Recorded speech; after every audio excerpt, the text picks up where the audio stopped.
আপনাকে ধৈর্যের পিরামিড হতে হবে। পরিবারটাকে সাজানোর জন্য আপনাকে ধৈর্যের পাহাড় হতে হবে। আমার নবীজি একদিন বসে আছেন। আমার নবী কি এক বউ না একাধিক বউ? বলেন কোনটা সহজ? এক বউ বলা সহজ না দুই বউ বলা সহজ? এক বউ সহজ, দুই বউ তিন বউ সহজ? এতই পারেন? এক বউ সহজ, দুই বউ তিন বউ চার বউ আরো সহজ নাকি? ইসলামে এটা জায়েজ করেছে বটে, কেন জানেন? অনেকগুলো কারণ আছে। এর মধ্যে এক নম্বর কারণ হলো সমাজে জিনা বন্ধ করার জন্য। ঠিক কিনা বলেন? এই আকাম কুকাম করা ভালো না বিয়ে করা ভালো? বিয়ে। অনেক মহিলা আছে আবার স্বামীকে বলে তুই যা কর কর, আমি কিন্তু বউ একটাই। দেখেন কত বড় খারাপ মহিলা আছে না নাই বলেন?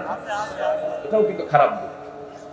এবং গোটা পৃথিবীর জরিপ যদি আপনি করেন, গোটা ওয়ার্ল্ড এখন জরিপ করে দেখা গেলে পরে 40% পুরুষ আর 60% হচ্ছে মহিলা। আমার দেশেও গড় অনুপাতে আমার দেশে এই মুহূর্তে পুরুষ বেশি না মহিলা বেশি? মহিলা বেশি। তাহলে পুরুষ যদি হয় 40%, মহিলা যদি হয় 60%, তাহলে 40% কে 40 কে বিয়ে করলো, আর বাকি 20% কি জাতীয় সম্পদ হবে? জাতীয় সম্পদ হবে। তাহলে ইসলাম যে বিধান দিয়েছে সেই বিধানের মধ্যে অবশ্যই বিশ্বজনীনতা, ভারসাম্যপূর্ণ অবস্থান ইসলামে আছে না নাই? এমনি আল্লাহ তাআলা এগুলো বলেনি। যারা এগুলো বলে না বুঝে না জেনে বলে এই সমস্ত কথাগুলো। সম্মানিত ভাইয়েরা, আমার নবীজির সামনে 4 স্ত্রী বসা। কয় স্ত্রী? 4 স্ত্রী। আমার নবীজির সামনে 4 স্ত্রী বসে রাসূলকে লক্ষ্য করে বলছেন, ইয়া রাসূলুল্লাহ, আমাদের 4 জনের মধ্যে গন্ডগোল হয়েছে। কি গন্ডগোল? আপনি কাকে সবচেয়ে বেশি ভালোবাসেন? আমার রাসূল বললেন, এমন প্রশ্ন তোমরা করলে কেন? না, আমরা 4 জন গন্ডগোল লেগেছি, সবাই বলতেছে আমাকে বেশি ভালোবাসে, কেউ ছাড় দিচ্ছে না। আপনার মুখ থেকে আমরা জানতে চাই আপনি আমাদের মধ্যে 4 জনের মধ্যে কাকে বেশি ভালোবাসেন? এমন প্রশ্ন শুনে রাসূল মুস্কি একখানা হাসি মেরে বললেন, আমার বউরা শোনো, এই প্রশ্নের জবাব দিতে আমার এটা সময় লাগবে, আগামীকালকে সকালে আমি তোমাদেরকে বলবো, যাও। 4 জনকে ঘরে পাঠায়া দিলেন। অন্ধকার যখন হয়ে গেল, প্রথমে আম্মা জান আয়েশার ঘরে ঢুকে বলছেন, আয়েশা, আমি তোমাকে দারুণ ভালোবাসি। হাতের মধ্যে তিনি মোট 8টা খেজুর নিয়েছেন, 2টা করে প্যাকেট করলেন। 2টা খেজুর আম্মা জান আয়েশার হাতে দিয়ে বলছেন, আয়েশা, আমি তোমাকে খুব ভালোবাসি, তোমাকে 2টা খেজুর দিয়ে গেলাম, আর তোমাকে বলে যাচ্ছে আমি যে তোমাকে সবচেয়ে বেশি ভালোবাসি, এই কথা যেন অন্য কোনো বইয়ের কানে না যায়। দ্বিতীয় স্ত্রী ঘরে গিয়ে কি কথা বললেন, তৃতীয় স্ত্রী ঘরে গিয়ে কি কথা বললেন, চতুর্থ স্ত্রী ঘরে গিয়ে কি কথা বললেন। চলে আসলেন। পরের দিন সকালবেলা বুক ভরা আশা নিয়ে 4 জন স্ত্রী নবীর সামনে খাড়া হয়ে গেছেন। নবীজি মুস্কি মুস্কি হাসতেছেন। 4 জন স্ত্রী এবার প্রশ্ন করছেন, হুজুর আপনি এখন বলুন আপনি কাকে সবচেয়ে বেশি ভালোবাসেন? রাসূল বলেন, শোনো, আমি যাকে গত রাত্রিতে লুকায় লুকায় 2টা খেজুর দিয়ে আসছে, আমি তাকেই সবচেয়ে বেশি ভালোবাসি। সুবহানাল্লাহ, সুবহানাল্লাহ।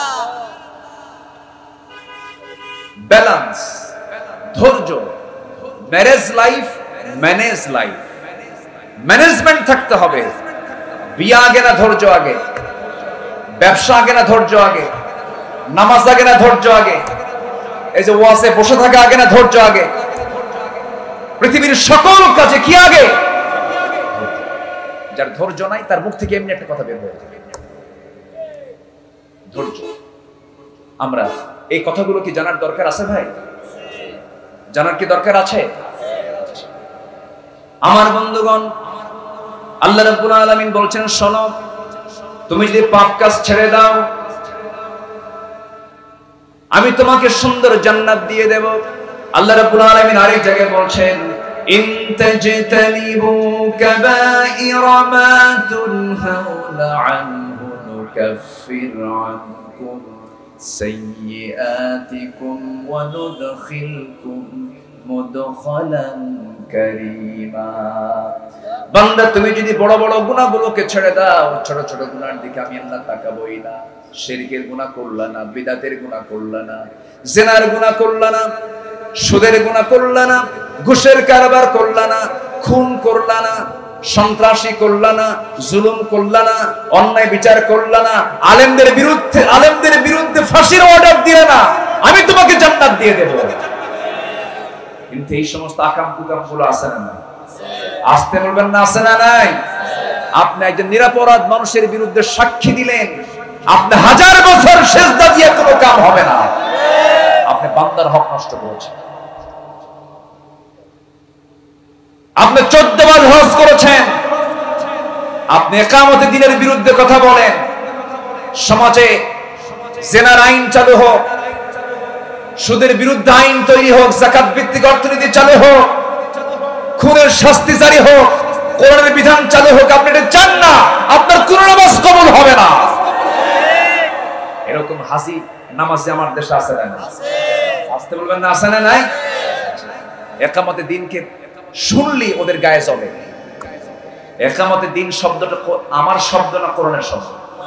হুজুরদের শব্দ না, কোরআনের শব্দ। কোন দলের শব্দ না, কোরআনের শব্দ। ইকামতে দ্বীন শব্দটা কোরআনে আছে না নাই?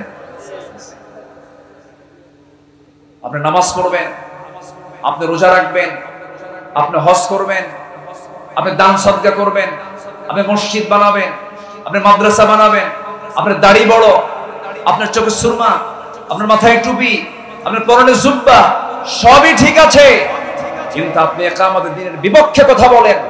আপনার চেতনা সেকুলার, আপনার চেতনা সোশিয়ালিজম, ন্যাশনালিজম, ক্যাপিটালিজম, আপনার কোন নামাজ ইবাদত কবুল হবে না। রাসূলকে শুধু নামাজে মানবেন, রাসূলকে বিচারে মানবেন না।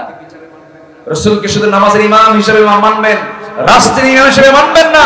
আপনার ঈমান এখন আনা হয় নাই, আপনি ভণ্ড, আপনি প্রতারক।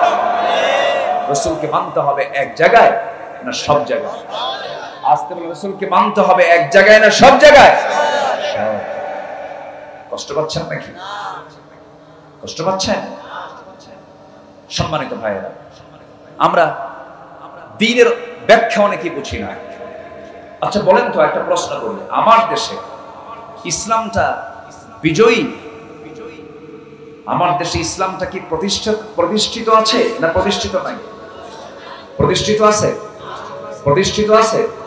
আচ্ছা, প্রতিষ্ঠিত নাই, তা বুঝবো কেমনে আমরা? বোঝার কিছু লক্ষণ আছে। যেরকম আমার দেশে প্রতিষ্ঠিত আছে সুদ না যাকাত? বলেন বলেন, কি প্রতিষ্ঠিত আছে? সুদ না যাকাত? সুদ। আচ্ছা, আমার দেশে যাকাত আদায় যা হয় না তা না, যাকাত আদায় হয় ব্যক্তিগত উদ্যোগে না রাষ্ট্রীয় উদ্যোগে? বলেন, যদি কেউ এটা আদায় করে ব্যক্তিগত উদ্যোগ, কিন্তু রাষ্ট্রীয় কোনো চাপ নাই। প্রথম খলিফার নাম কে বলেন তো? সাইয়েদনা আবু বকর সিদ্দিক রাদিয়াল্লাহু তাআলা।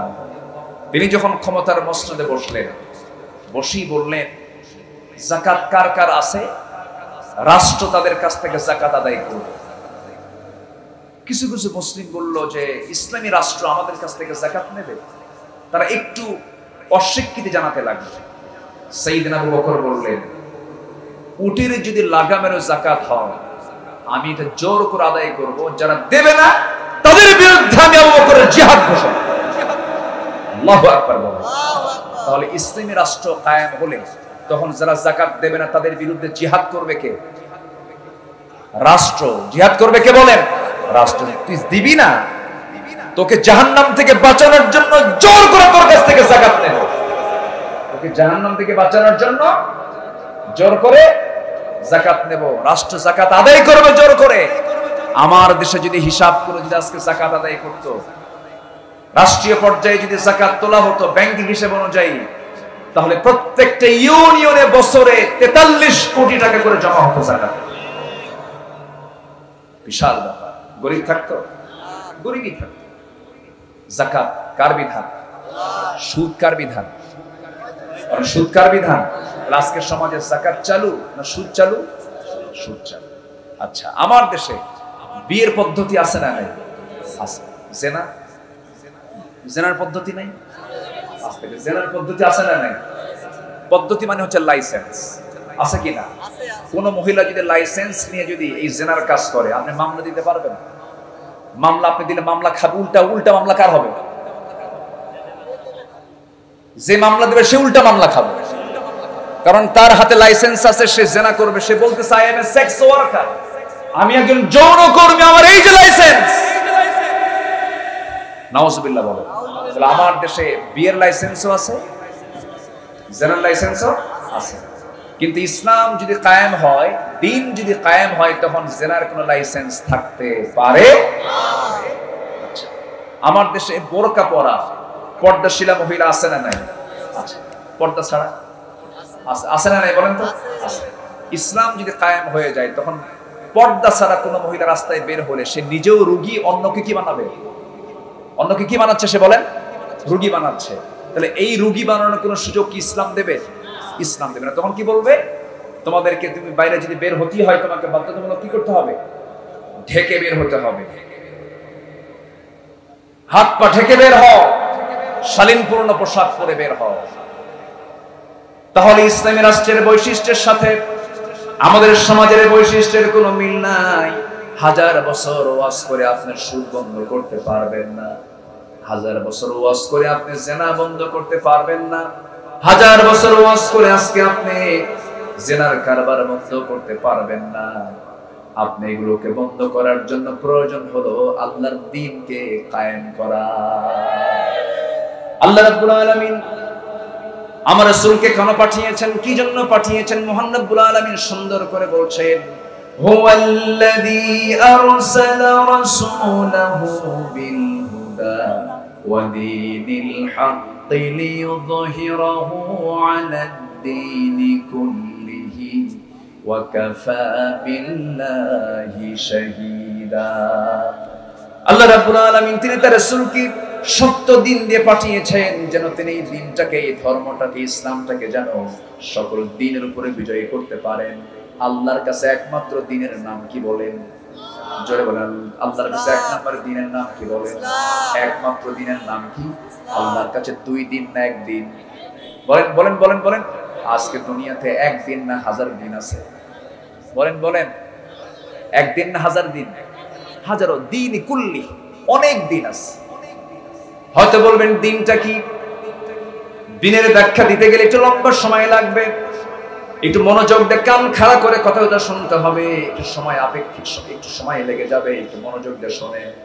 আমরা এই দিন শব্দটা নামাজের মধ্যে যখন দাঁড়াই, নামাজের মধ্যে সূরা ফাতিহাটা যখন ইমাম সাহেব পড়েন, তখন তিনি 3 নম্বর আয়াতে বলেন মালিকি ইয়াউমিদ্দিন।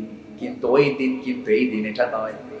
আবার আমরা নামাজের মধ্যে আরেকটা দিন আমরা শুনি, সেই দিনটা হলো ইন্নাদ-দীনা ইনদাল্লাহিল ইসলাম ওয়া মা উমিরু ইল্লা লিয়া'বুদুল্লাহা মুখলিসিনা লাহুদ-দীন লা ইকরাহা ফিদ-দীন লিইয়ুযহিরাহু আলাদ-দীনি কুল্লিহি।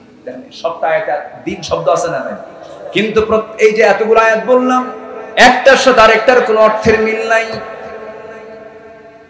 আল্লাহ রাব্বুল আলামিন ইন্নাদ-দীনা ইনদাল্লাহিল ইসলাম বলতে এখানে আল্লাহ তাআলা বোঝাচ্ছেন এই দিন মানে হলো জীবন বিধান, আইন। একমাত্র আল্লাহর পছন্দের আইন হলো, আল্লাহর পছন্দের জীবন বিধান হলো একমাত্র আল্লাহর কাছে পছন্দনীয় একমাত্র দিন, তার নাম হচ্ছে ইসলাম। তার নাম কি বলেন? ইসলাম। ইসলামের বিকল্প আরো দিন এই দেশেও আছে না নাই? আসতে বলবেন না আছে না নাই? পার্শ্ববর্তী দেশে আছে না নাই? গোটা দুনিয়া জুড়ে আছে না নাই? গবেষকরা বলছেন এই 200-রও বেশি দেশে 800 কোটি মানুষের এই দুনিয়ায় 70 থেকে 80টি দিন আছে, 70 থেকে 80টি মানব রচিত মতবাদ আছে। এই 880 থেকে 90টা যে মানব রচিত মতবাদ, এর মাঝে আল্লাহ তাআলা একটা তার দিন দিয়েছেন, তার নাম হলো ইসলাম। গোটা 80 থেকে 90টা মতবাদ সবগুলো রিজেক্ট। এগুলোকে বিশ্বাস করলে পরে ঈমান থাকবে না যাবে? আজ থেকে ঈমান থাকবে না যাবে? ওই রকম দুনিয়ার আইনকে বিশ্বাস করে নামাজি আমার দেশে আছে না নাই? আচ্ছা, আল্লাহ রাব্বুল আলামিন আমার কথা নয়, বাড়ি থেকে মিলায়ে দেখবেন, وَمَن يَبْتَغِ غَيْرَ الْإِسْلَامِ دِينًا فَلَن يُقْبَلَ مِنْهُ وَهُوَ فِي الْآخِرَةِ مِنَ الْخَاسِرِينَ।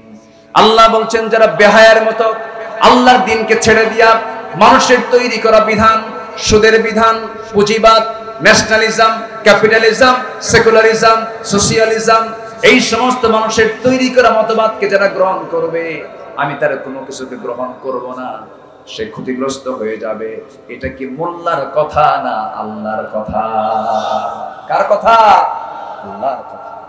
আমার নামাজ বিফলে চলে যাবে, রোজা বিফলে চলে যাবে, সবকিছু বিফলে চলে যাবে যদি আমি আল্লাহর জমিন, আল্লাহর দিন কায়েমের চেতনা যদি আমার মধ্যে লালন না করি।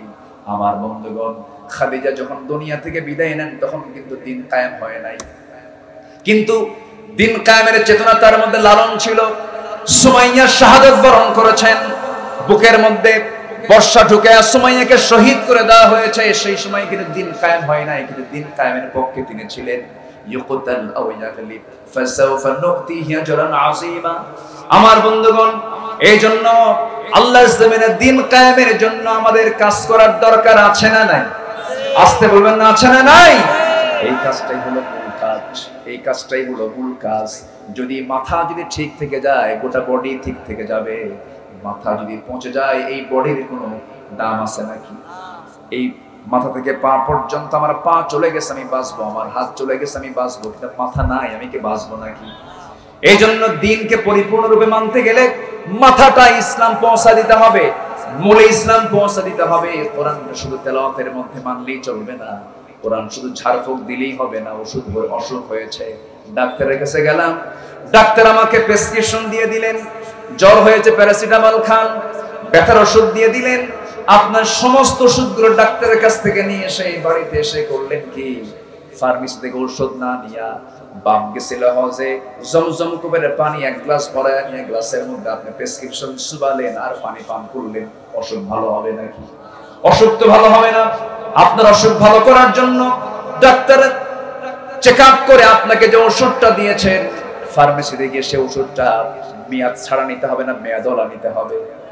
মেয়াদ উত্তীর্ণ নেওয়া যাবে না, মেয়াদ আছে এমন ওষুধ আপনাকে নিতে হবে, নিয়ে খেতে হবে। অসময় না সময়ে, অনিয়ম না নিয়মে, নিয়ম মতো সময়ে সময়ে আপনাকে খেলে পরে আপনি সেই সময় আশা করতে পারেন আপনি সুস্থ হয়ে যাবেন। ঠিক তেমনই কোনটা শুধু আপনি তেলাওয়াত করলেন কিন্তু এটাকে খেলেন না, সমাজে চালু করলেন না। আবার আপনি কোরআনটাকে মানলেন কিন্তু নিয়ম মাফিক মানলেন না। নামাজ মানলাম, যাকাত মানলাম না, যাকাত মানলাম, এরপরে পর্দা মানলাম না, রোগী ভালো হবে? রোগী ভালো হবে? এই জন্য ইসলামের পরিপূর্ণ ফায়দা পেতে হলে, ইসলামের পরিপূর্ণ স্ট্রাকচার যদি আমরা সমাজে দেখতে চাই, সমাজে প্রতিষ্ঠা করতে হবে কার দিন? আসতে বলেন কার দিন? ওই দিন কায়েম করতে গিয়ে যদি প্রয়োজনে আমাদের জান দিতে হয়, মাল দিতে হয়, শিখিয়েছেন মুহাম্মদুর রাসূলুল্লাহ। মুহাম্মদুর রাসূলুল্লাহ সাল্লাল্লাহু আলাইহি ওয়াসাল্লাম তিনি শিখিয়েছেন। তার দাঁত ঠিকই ছিল, দাঁত ভেঙেছেন কোথায়? বলেন বলেন বলেন। কিসের কাজ করতে গিয়া? দ্বীনকে বিজয়ী করতে গিয়া। ওয়াজ করতে গিয়ে আপনার কিছু হবে না, নরম নরম ওয়াজ করলে আপনার কোনো সমস্যা নাই। যখন আপনি বলবেন জিনা হারাম, সুদ হারাম, যাকাত চালু করো, মিথ্যা অন্যায় জুলুমের বিরুদ্ধে কথা বলতে হবে, আপনি যখন বলবেন আপনার শত্রুর সামনে এমনি দাঁড়ায় যাবে, ঠিক কিনা? আমার নবীজি যখন বলে ফেললেন সুদ চলবে না, জিনা চলবে না, এই সমস্ত হারাম কাজগুলো বন্ধ করতে হবে, মদের বোতল বন্ধ করতে হবে, মুখোমুখি হলো শত্রুরা। বদর চলে এলো, উহুদ চলে এলো, খন্দক চলে এলো, প্রত্যেকটা যুদ্ধে পাড়ি দিলেন মুহাম্মদুর রাসূলুল্লাহ, মুহাম্মদুর রাসূলুল্লাহ সাল্লাল্লাহু আলাইহি ওয়াসাল্লাম। তাহলে আমার বন্ধুগণ, প্রথম আয়াত থেকে আমরা একটা বিষয় শিখে নেই, সেটা হলো আমরা জীবনে পাপের কাজে ইচ্ছে করে আমরা কেউ যাব? হঠাৎ কোনো কিছু হয়ে গেলে তওবা করে নেব কার কাছে? আল্লাহর কাছে। নাম্বার 2, আল্লাহ তাআলা বলছেন যারা পাপ কাজ করবে তারা হবে জাহান্নামের স্থায়ী বাসিন্দা। আর পাপ মুক্ত হয়ে যারা দুটা কাজ করবে, কয়টা কাজ বলেন? দুটা কাজ। ওয়াল্লাযীনা আমানু, যারা ঈমান আনবে। যারা কি আনবে বলেন তো? ঈমান আনবে। আরেকটা হলো ওয়াল্লাযীনা আমানু ওয়া আমিলুস সালিহাতি উলাইকা আসহাবুল জান্নাহ হুম ফিহা খালিদুন। আল্লাহ প্রথমে জাহান্নামের ঠিকানা বলে দিলেন, কোন কাজ করলে জাহান্নাম তোমার ঠিকানা হয়ে যাবে। পরপরে আল্লাহ তাআলা দূরেও গেলেন না, ও শব্দ লাগায় দেয়া আল্লাহ তাআলা এবার বলছেন জান্নাতের উপায় তোমার আছে, তোমার জন্য দুইটা কাজ। সেই দুইটা কাজের এক নাম্বার কাজ হলো ভালো করে তুমি ঈমান আনবে, ঈমানটা ফ্রেশ ঈমান আনবে। ভেজাল ঈমান তোমার আনা যাবে না। ভেজাল ঈমান কি? নামাজও পড়ে, আবার মদও খায়, রোজাও রাখে, আবার সুদের কারবারও করে, এমন নামাজি রোজাদার বুঝে আমার দেশে নাই। আসতে বলবেন না, আছে না নাই? আছে। এটার নাম ঈমান। নির্ভুল ঈমান নয়, ফ্রেশ ঈমান নয়। ফ্রেশ ঈমানদার কি করবে? ফামাইয়াকফুর বিত্তাগুতি ওয়া ইউমিন বিল্লাহ ফাকাদ ইসতামসাকা বিল উরওয়াতিল বুসকা লান ফিসামা লাহা। জোরে বলুন আল্লাহু আকবার। আমার বন্ধুগণ, তাগুতকে যারা পরিহার করে চলবে, ঈমানকে যারা আনবে, ঈমানকে মজবুত করবে যারা, আগে তাগুতকে আগে বর্জন করতে হবে। আল্লাহর দ্বীনের বিপরীত যেটা, সেটাই হলো তাগুত। আমার বন্ধুগণ, ইসলাম চাই যাকাত, বাতিল শক্তি চাই সুদ, ইসলাম চাই বিয়ে পদ্ধতি। আর সমাজের অন্যান্য কিছু কিছু বিশ্বাসী লোক আছে, তারা বলে মন যাকে চাবে তাকেই তো আমি নিয়ে ঘুরবো, আমার সমস্যা কোথায়? এমন আইন চালু আছে, একটা পুরুষ প্রাপ্তবয়স্ক হয়ে একটা প্রাপ্তবয়স্ক নারী কিনে যদি 3 দিন 4 দিনও হেরে যায়, তারা যদি লিভ টুগেদার করে একসঙ্গে যদি থাকে, এখানে প্রশাসনে সে কোনো পানিশমেন্টের ব্যবস্থা করতে পারবে না, এমন কোন আইন আমার দেশেও কিন্তু নাই। কঠোর কোন আইন নাই।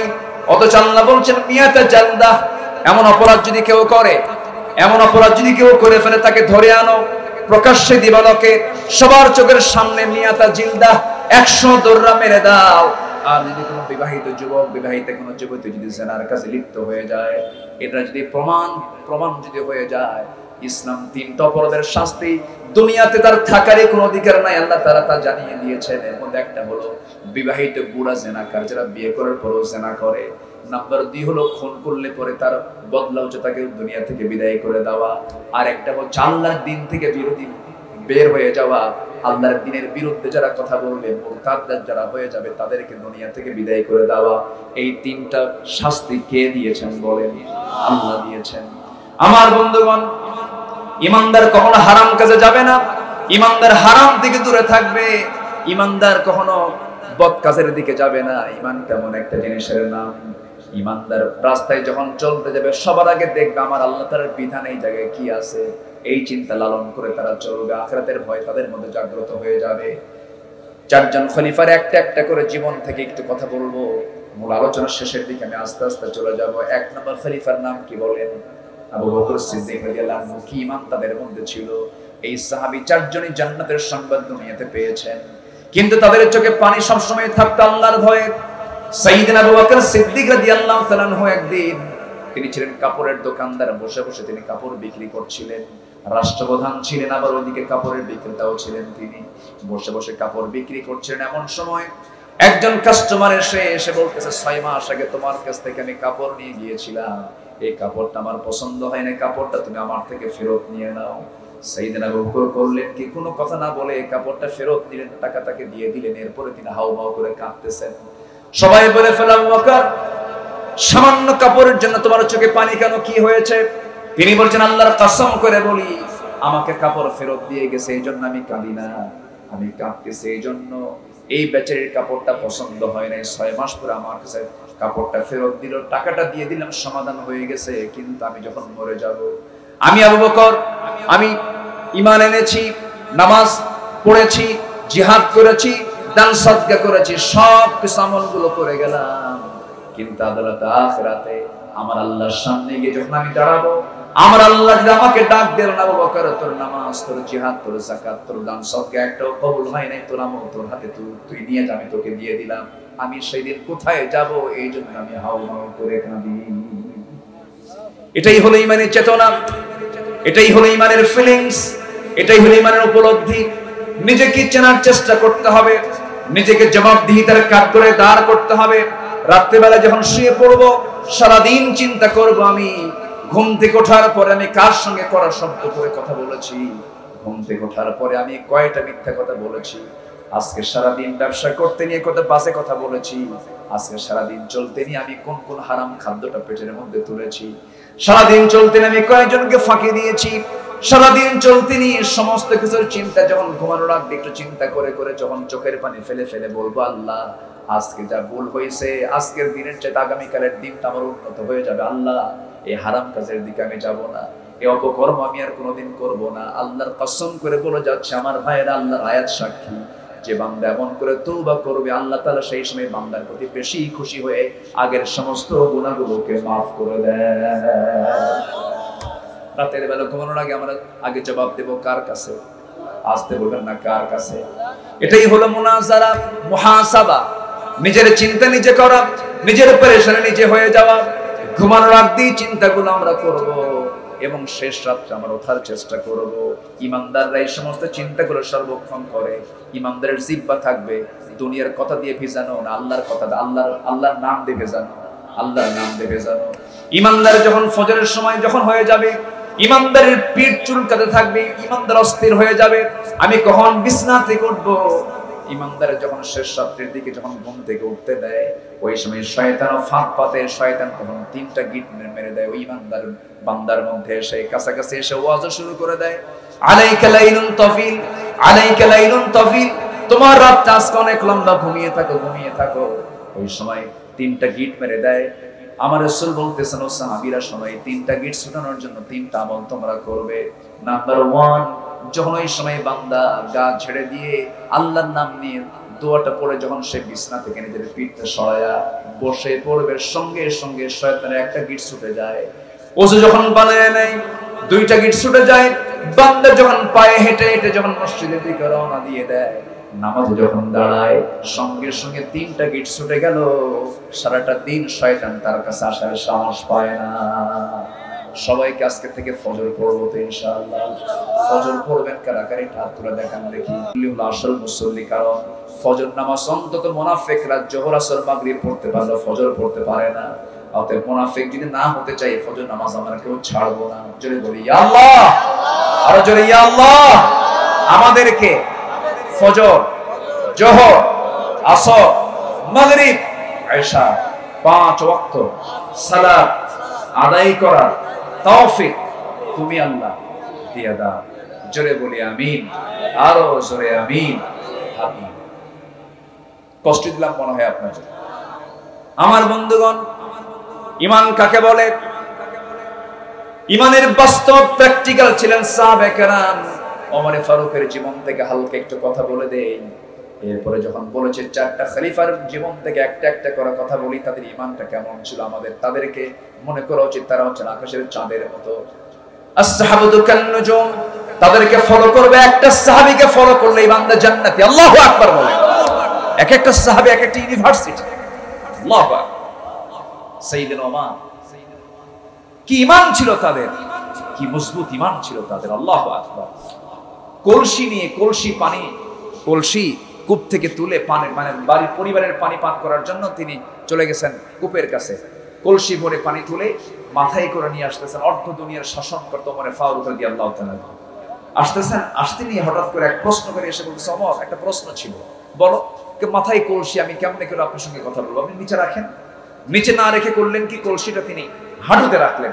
কষ্টের পরিমাণ কম না বেশি? আরো বেশি। বলতেছে আমিরুল মুমিনিন, এটা আরো কষ্ট বেড়ে গেল না, আমি মাটিতে রাখবো না। তুমি কি প্রশ্ন করবে বলো? মাটিতে রাখবেন না কেন?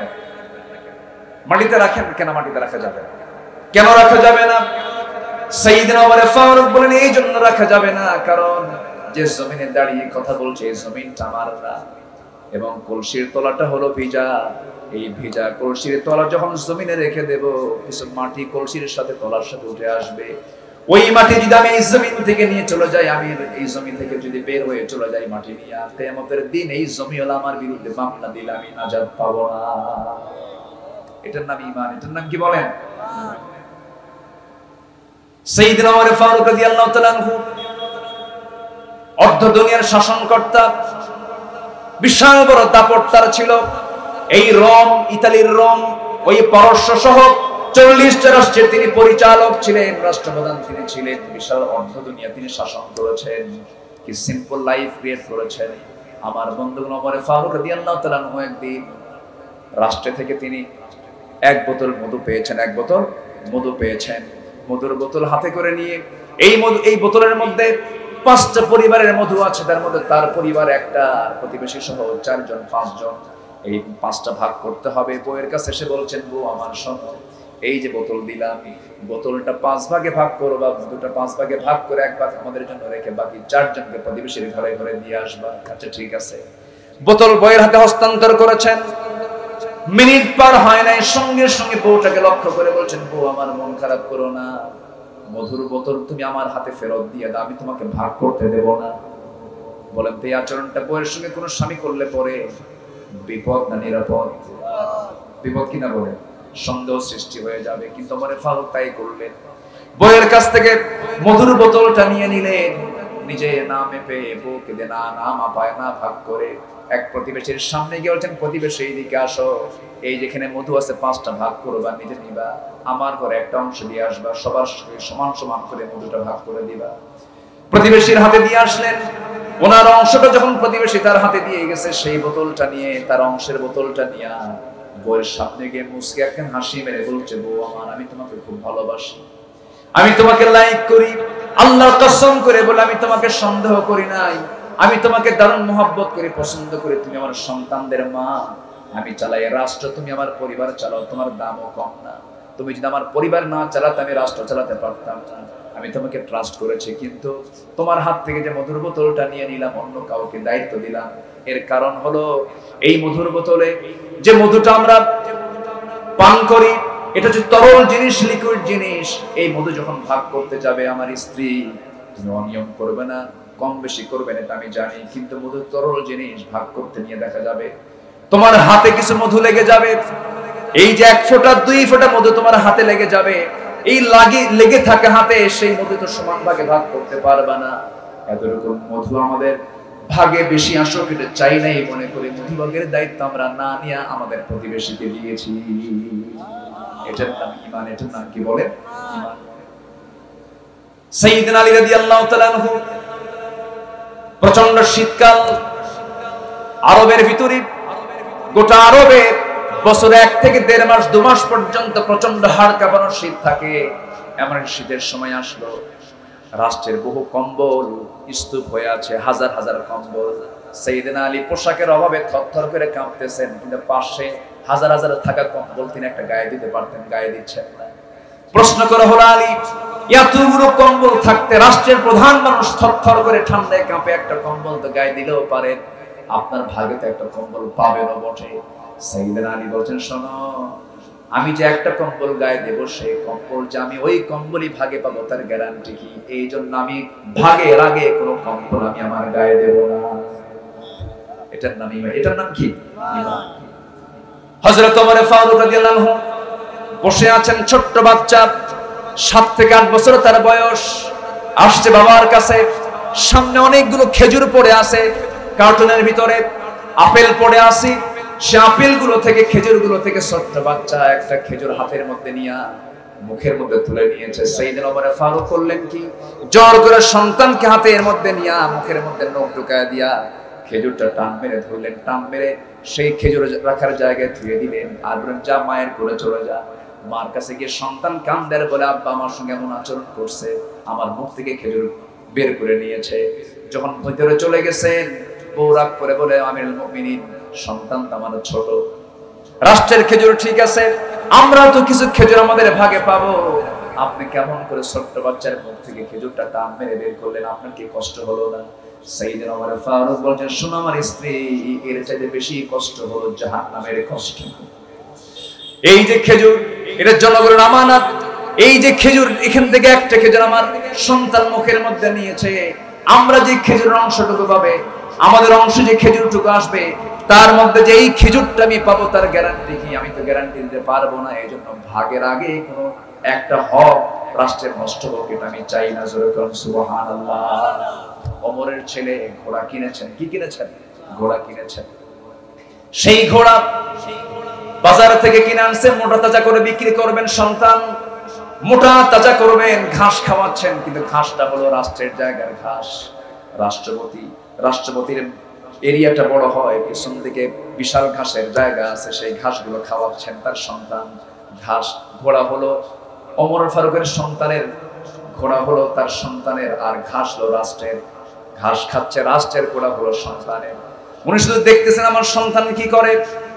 ঘোড়াটা বড় হয়ে গেছে, 6 মাস 1 বছর চলে গেছে। সন্তান ঘোড়া বিক্রি করতে গেছে, বিক্রি করেছে, কিচ্ছু বলেন নাই। ঘোড়া বিক্রি করে টাকা নিয়ে যখন বাড়িতে আসতেছে, দরজায় দাঁড়ায় বলছে, সন্তান আগে দাঁড়া, ঘোড়া কই, বিক্রি করছি কত টাকা, এত টাকা কিনছি, কত টাকা দিয়ে, এত টাকা দিয়া, লাভ হয়েছে এত।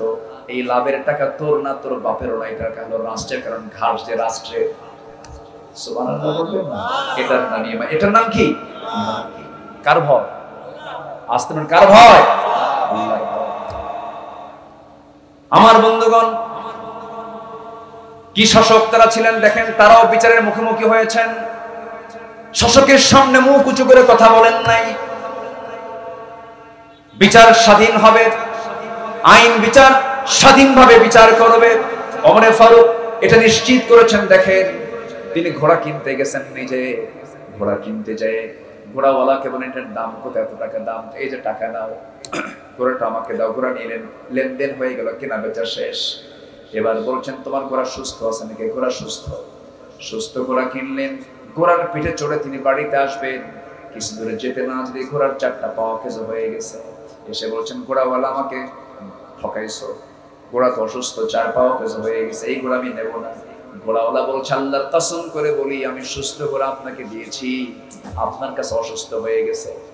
ওমর ফারুক বলছেন, না, আমি এই ঘোড়া নেব না, ঘোড়া তোমাকে ফেরত নিতে হবে, আমাকে টাকা দিয়ে দিতে হবে। ঘোড়াওয়ালা বলতেছেন, না না, কখনো সম্ভব নয়, আমি আপনাকে টাকা ফেরত দেব না, আমি ঘোড়াও ফেরত নেব না। ওমর ফারুক বলছেন, তাহলে কি করা যায়? ঘোড়া বিক্রেতা বলতেছেন, আমরা বিচারে যাই। কই যাই? একজন ঘোড়া বিক্রেতা শাসককে বলতে, চলেন আমরা আদালতে যাই। দুজন আদালতে চলে গেছেন।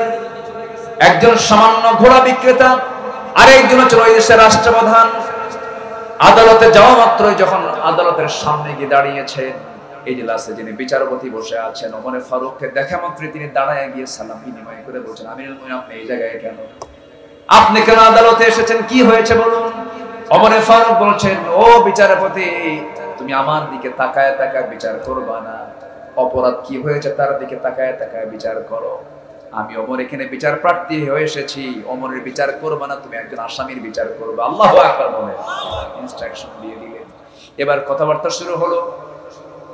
ঘোড়া বিক্রেতার কথাও শুনলেন, খলিফা ওমর ফারুকের কথাও শুনলেন বিচারপতি। শোনার পরে বিচারপতি বলতেছে, আমিরুল মুমিনিন, আপনি আমারও খলিফা, ওই বিক্রেতারও খলিফা, আপনি অর্ধ দুনিয়ার শাসনকর্তা। আমি আপনার রাষ্ট্রের অধীনে থাকা একটা আদালতের আমি একজন বিচারপতি, সিম্পল একজন বিচারপতি, কিন্তু আমার আইন তো আইনের পথেই চালাতে হবে।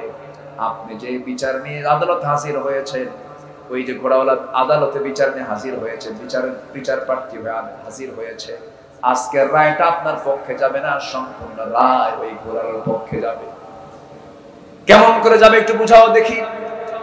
বিচারপতি বলতেছি, কাজী শুরাইহ ইবনুল হারিস আল কিন্দি রাহমাতুল্লাহ আলাইহি 100 বছর যিনি পৃথিবীতে বেঁচে ছিলেন, দুজন খলিফার বিরুদ্ধে তিনি রায় দিয়েছিলেন। সাইয়েদনা আলীর বিরুদ্ধে একটা রায় দিয়েছিলেন, ওমরের বিরুদ্ধে রায় দিয়েছিলেন। তিনি বলেন, শোনেন, আপনি এখানে আমার সামনেতে আপনি সুন্দর করে মিষ্টি ভাষায় কথা বলছেন, আপনি কথা শেষ করে আদালত চত্বর ত্যাগ করবেন, তার গ্যারান্টি কে বলেন? গ্যারান্টি নাই। তাহলে আপনার যদি জীবনের কোনো গ্যারান্টি না থাকে, আপনার কাছে লেনদেন হয়ে গেছে, ঘোড়া বিক্রি হয়ে গেছে, টাকা পয়সা সব ক্লিয়ার হয়ে গেছে, আপনার মালিকানায় ঘোড়া চলে যাওয়ার পর ঘোড়া যদি অসুস্থ হয়, এটার দোষ আপনি কেমন করে ঘোড়া বিক্রেতাকে দিবেন? এটা অসম্ভব ব্যাপার। সাইয়েদনা ওমর ফারুক মাথা নিচু করে কোনো কথা না বলে মুস্কি একখান হাসি মেরে চলে আসলেন। পরের দিন মজলিসে শুরার বৈঠক হলো, মন্ত্রী পরিষদ বৈঠক হলো, সমস্ত প্রাদেশিক গভর্নরদেরকে ডাক দিয়ে বলেন, শোনো, অমুক এলাকায় আঞ্চলিক একজন বিচারপতি পাইছিলাম, আমি বিচারপতি প্রার্থী হয়ে তার সামনে গেছি, সে আমাকে না দেখে যেটা হক সেই বিচারটা দিয়েছে, আমার বিরুদ্ধে রায় দিয়েছে, ওকে আঞ্চলিক বিচারপতি না বানায়া জাতীয় সেন্ট্রাল বিচারপতি বানায়া দাও। আল্লাহু আকবার বলেন। কেন? সে ব্যক্তি দেখে বিচার করে না, সে আইন দেখে বিচার করে। আল্লাহু আকবার। তাহলে আগের শাসকরা শাসকের বিরুদ্ধে রায় দিলে শাসককে পুরস্কৃত করত, আর এখনকার রায় যদি শাসকের বিরুদ্ধে যায় ওকে পাগল বানায় বিদেশে হিজরত করে, ঠিক কি না? বন্ধুগণ, না, আমরা নিজেকে নিজের বিচার করি, সততা নিয়ে চলে, এইটাই ঈমান। এটার নাম কি বলেন? এগুলো ঈমান। আল্লাহ তুমি সবাইকে বোঝার তৌফিক দাও। জোরে বলি আল্লাহুম্মা আমিন। মন তো চাচ্ছে আরো কথা বলবো, কথা বলবো, আরো শুনবেন, এই দাঁড়ায় দাঁড়ায় কথাগুলো শুনবেন। আমি আপনাদেরকে বড় দেখেন, এই আমি কিছু ভাইকে দেখতে পাচ্ছি বহু সময় ধরে তারা দাঁড়ায় দাঁড়ায় আলোচনাগুলো শুনতেছে। আমি আর কষ্টের কারণ হব না, আমি শেষের দিকে আস্তে আস্তে চলে যাচ্ছি। যতটুকু হয়েছে আমরা বলে ফেলি আলহামদুলিল্লাহ, জোরে বলি আলহামদুলিল্লাহ। তাহলে আজকে তালাকের পরিমাণ বেড়েছে না কমেছে? বেড়ে যাওয়ার কারণ হচ্ছে, আমি কটা বলেছি বলেন তো? 14টা কারণ আমি বলেছি, এটা মাথায় রাখবেন। আজকের সমাজের অবক্ষয় এগুলো কি কি আমাকে একটু বলাও হয়েছে, আমাদেরকে এগুলো বলতে বলা হয়েছে, একটু বলাও দরকার। সম্মানিত ভাইয়েরা, আপনার সন্তান নেশা করে কিনা, এই সন্তানের বাবার খোঁজ খবর নেওয়ার দরকার আছে না? এগুলো খেয়াল রাখবেন। ইফটিজিং, কিশোর গ্যাং, গেমস আসক্তি, বিবেকের বিরুদ্ধে কাজ, যেমন ইললিগাল রিলেশন, অবৈধ রিলেশন, এগুলো করা যাবে না। আমরা এগুলো এগুলো সব হারাম কাজ। বালা মান কাসাবা সাইয়্যাতাও ওয়া হাতাত বিহি খাতিআতুহু উলাইকা আসহাবুন নার হুম ফিহা খালিদুন। পরক্ষণে পরের আয়াতে বলছেন, ঈমান যারা আনবে, নেক আমল যারা করবে, আল্লাহ তাআলা বলছেন এরা হবে ফাউলাইকা আসহাবুল জান্নাহ, জান্নাতের বাসিন্দা, হুম ফিহা খালিদুন, এরা কোনদিন জান্নাত থেকে বের হবে না, স্থায়ী বাসিন্দা হয়ে যাবে। যেরকম আলহামদুলিল্লাহ, যেরকম আল্লাহু আকবার। এমন জান্নাত কি আমরা চাই না? ইনশাআল্লাহ এমন জান্নাত আমরা সবাই চাই তো ইনশাআল্লাহ। জান্নাতে ঢুকলে বের হওয়ার কোনো কায়দা নাই। এটা কিন্তু আমার জেলখানা হলো না, জেলখানাও না। আপনি জান্নাতে ঢুকবেন কিন্তু জান্নাত থেকে বের হবেন না কোনোদিন। এমন একটা নিয়ামতপূর্ণ জায়গা আল্লাহ তাআলা আমার আপনার জন্য বরাদ্দ রেখেছেন। আল্লাহ সেই আখিরাতের স্থায়ী বাসিন্দা, জান্নাতের কাজ করার তৌফিক আল্লাহ তাআলা আমাদের সবাইকে দান করুন। জোরে বলি আল্লাহুম্মা আমিন।